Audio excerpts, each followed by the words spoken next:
खोर्धा जिला बालुगां थाना अंतर्गत 16 नंबर जातीय राजपथर सुबुद्धिपाटଣା छक निकटरे एक यात्रीवाही बस पछपार्श्व को धक्का देइथिला गुटिए माछ बुझाई कंटेनर फल यात्रीवाही बसटी भारसाम्य हराई रास्ता पार्श्व को खसी पड़िथिला। हेले रास्ता पार्श्व थिबा गछ जगु बसटी लटकी रहिथिला। पर एही दुर्घटना स्थलरू उभय गाड़ी चालक चंपट मारिथिबा बेले बस रे थिबा 8 जन यात्री आहत थिबारु सेमानकु बालुगां गोष्ठी स्वास्थ्य केन्द्र रे भर्ती करा जायछि। आउ सुरक्षित थिबा यात्री को पुलिस और अग्निशम बाहिनी उद्धार करी अन्य बस जुगे सेमानक गंतव्य स्थल को पठाइछंती।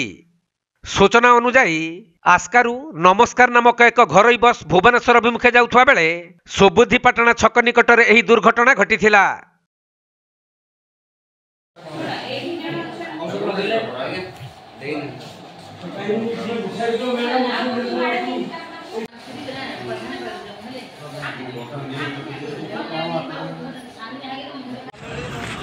मुआ देखे मुझे गाधोली विवेक भाई फोन कला